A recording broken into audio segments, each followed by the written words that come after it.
Lord Sky niwe wagakoze. Ngicya mbere ni amafaranga, icya kabiri ibyo byiza, ngicya gatatu ni ubwiza, ubu sinyemera. Icya mbere ngo ni amafaranga, icya kabiri ibyo byiza, icya gatatu ubwiza, ubu sinyemera. Hoya hoya hoya.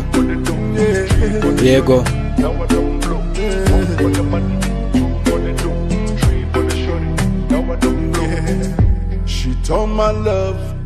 Urukundo rwanjye yararwanze, avuga ko ndi umukene, ngo ashaka umukire,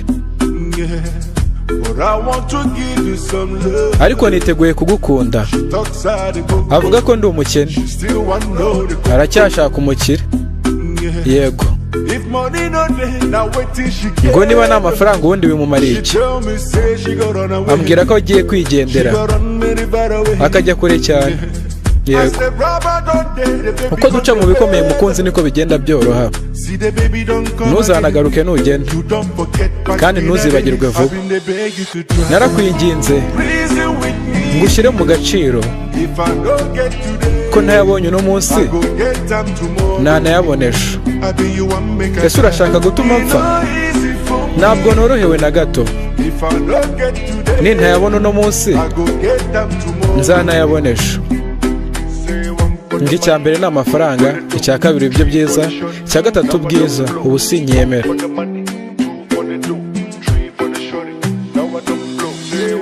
Ngicya mbere ni amafaranga, icya kabiri ibyo byiza, icya gatatu ubwiza, ubu sinyemera.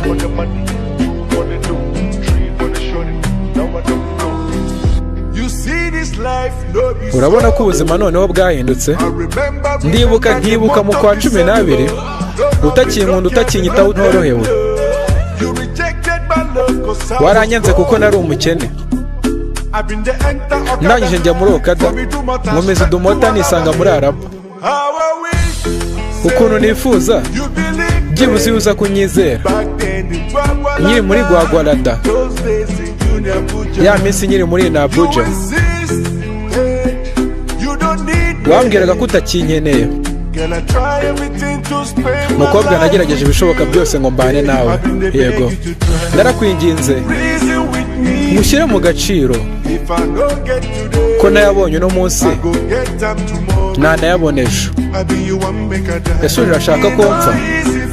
Ntabwo norohewe na gato. Ninayabona uno munsi nzanayabonesha. Ngicya mbere ni amafaranga, icya kabiri ibyo byiza, icya gatatu ubwiza, gusa ubu sinyemera.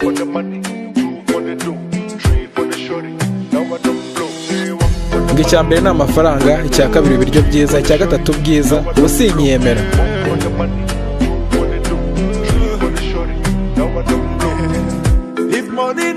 Ngo niba nta mafaranga ubundi bimumariye iki?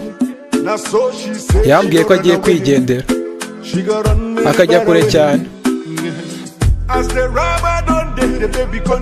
Namubwira ati uko duca mu bikomeye mukunzi niko bigenda byoroha.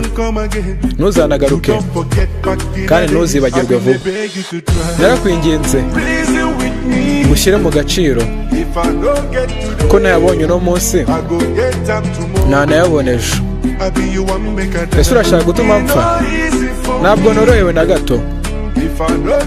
Ninayabona uno munsi nzanayabonesha. Narakwinginze ngushyire mu gaciro, ko ntayabonye uno munsi ntanayabonesha. Ese urashaka gutuma mpfa? Ntabwo norohewe na gato. Ninayabona uno munsi nzanayabonesha.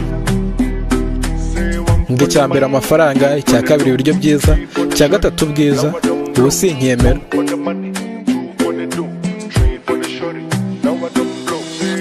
Ngicya mbere amafaranga, icya kabiri ibiryo byiza, icya gatatu ubwiza, gusa ubu sinyemera.